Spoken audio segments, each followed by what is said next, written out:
Бүгүн Бишкекте ишкердик 2022 аталышында бизнес форум болуп өттү. Ага жаш жана тажрыйбалуу бизнесмендер, ишкерлер келип өздөрүнүн тажрыйбасы менен бөлүштү. Ишкерликке кызыккан ар бир досторубузду, көрөрмандарыбызды бул видеонун аягына чейин көрүүгө чакырам.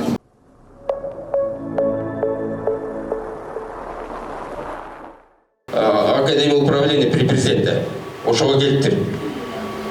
Анан келсе бир голланд келиптир, голландец. Волонтер екен, анын маркетинг жөнүндө окуп атат. Ушундай жыргат, бир ай окудум. Ушундай жыргадым атаң. Көрсө көп нерсени өзүбүз эчтекен түшүнбөйдү, маркетинг деген түшүнбөйдү, көп нерсени өзүбүз жасап коюп турбуз. Чөтасаң. Жанагы бочкадан, филактан бочка өтүп, анан этикетке жазап, анан кийин жанагы реклама жазап, анан элдер тандаган ушундай көп нерселерди өзүбүз эле жөн эле мындай эле келе солоп жазап атпыз, изденип атып элечи. Ошондо көзүм ачылып атыр, көзүм ачылды ошондо. Мына билим ошондо керек болду мага. Мен ошондо өзүмдү түшүндүм. Анан ошол жерден балдар эмени бүтүп атыптыр, вузду. Жаңы балдар ошону окуп, бир жарым 2 жылдык окууда. Ошол жерден анан адам тандоо, кадр тандоо, HR деген отдел, HR деген нерсени ошол жерден түшүндүм.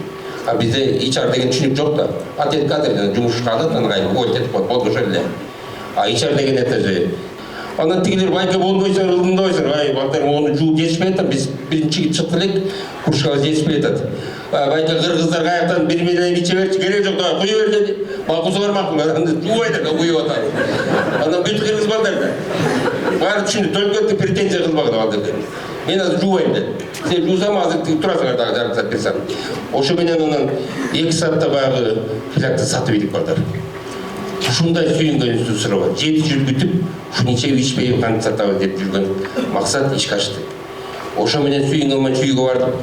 Кемпирлер айтты, сыночек, что ты привез дейт? Яблоки, дедим да. Каяктан дейт? Ой, Бишкектен алып келдим десем, таң калып атпайбы. Мы в жизни первый раз видим, говорит, что Бишкектен гөлгө фрукт алып келген. Обычно гөлдөн алып барат дейт да. Анан ошо менен сата баштасам, таразам жок. Тараза керек экен көрсө. Айдам кетип, анан кийин эмне кылайын билбей, анан арга сирүү жүрүп, анан жана банкалардан 1 литр банкадан таап алдым бирөкөнү. Анан ошо банкага салып, майлөөлүктөрдү. Алма менен немелер батпай койду алма тиги банкагачы.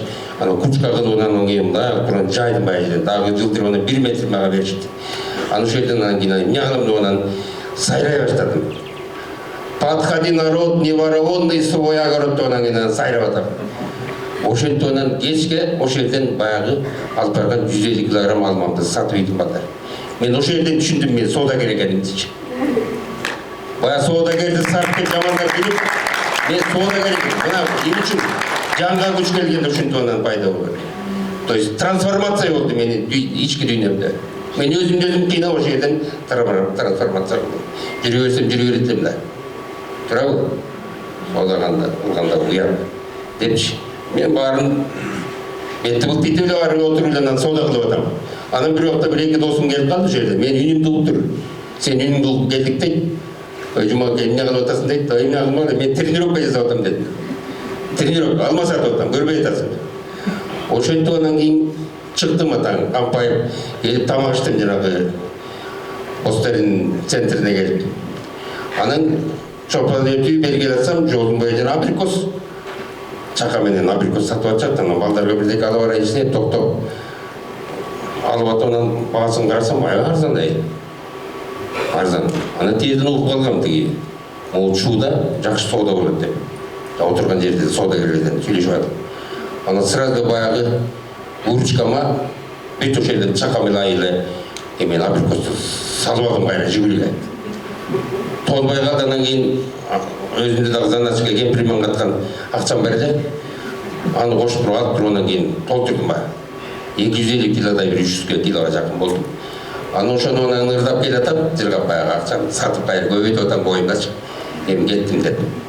Анан келип кечке мал келдим, Табалдыбай экен үйдө.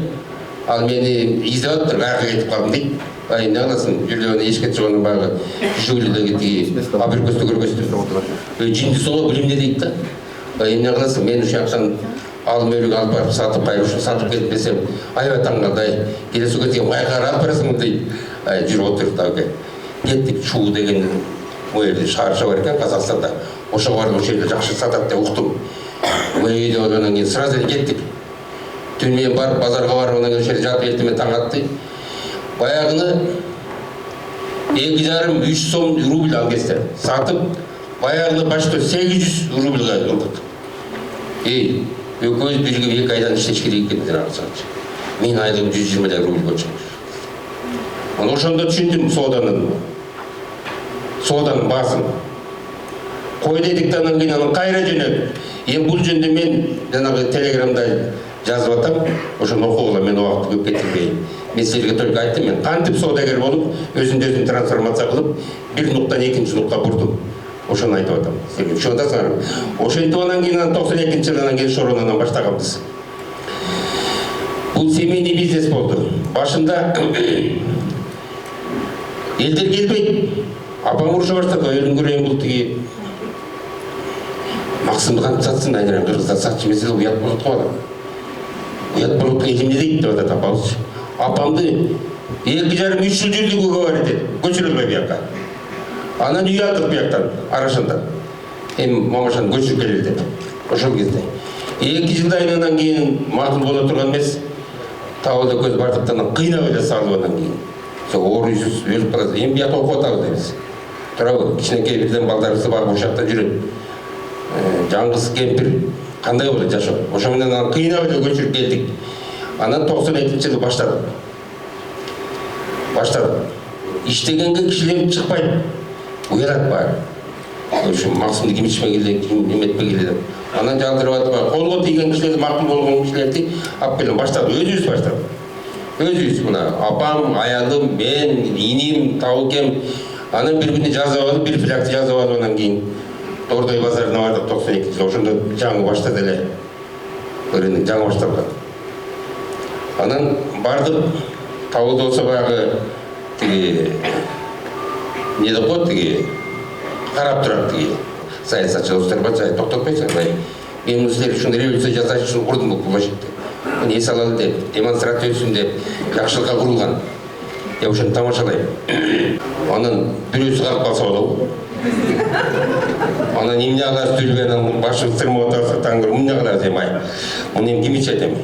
Алязке таны бир апта тетти Ош базарында барып көрбөйлү, ошол жерде элдер бар да. Барып көрүүчүдөн келдик. Келип бир жерде түп түшүп атып, айнан кыргызышып атып, бир жерге тура калып анан кызыбызды койдук да. Койсок анан бир зат ичип кетсе болобу? Туу таң көрбөй. Ой, биякта турбай бериңер. Дегенде мен ордон унутуп калдык. Бирде машта экинчи жол барчыбызда. Унутуп калдык, анан ошентип анан кийин Ош базарында захват жасадым. Бир айдын ичинде. Точкаларды көбөйтүп, 50 точка коюп таштадым. Анан кейін Адамидин базарын захват жасадым. Анан орто сай, анан майда чөй базарларды калтырган жок. Ошо менен күз болуп калды таңгыр. Күз болуп калды. Сентябрда уже соода бүтөт, эч ким ичпейт. Себеби башында биз муну прохладительный напиток деп позиционировать этип алдык. Позиция деген сөздү түшүнгүлө. Позиционирование деген сөздү түшүнгүлө. Позицияңарды такташ керек. Эмнеге муну ич керек, эмнеге муну кийиш керек, эмнеге муну алыш керек. Ар бир ич керсиң. Ошондо мына философия биякта жатат. Мен силерге азыр тарыхты айтып атам. Философияны попозже. Бұл ишкердик 2022 деген форум, бұл квартал сайын өтөт. Бұл форумга жаңы ишкердик баштайм дегендер, да, ишкердикке кызыктыруу максаты биринчиси, экинчиси ишкердиги барларын жаңы масштабка көтөрүү үчүн уюштуруп жатабыз. Спикерлер болсо ошо Кыргызстанга аттан кашкасындай белгилүү, өзү бир ийгилик жараткан, мисалы Жумадыл Экенбердиев Швер компаниясынын негиздөөчүсү, ошондой эле Мат Касымов, Академия Роста, Мактыбек Арсанбек, жана бизнесмен, саясатчы, мурунку спикер Ахматбек Келдибековтар келген. Максаты бул биздин ишкердик академиясынын максаты бар. Ар бир үйдөн бирден ишкер чыгарабыз деген долбоорубуз бар. Жана ошол долбоордун алкагында болуп атат бул иш-чара. Ошондой эле бул жерге бардык ишкердик баштайм деген жарандар жана ишкердигимди өнүктүрөм деген жарандар келип катышса болот.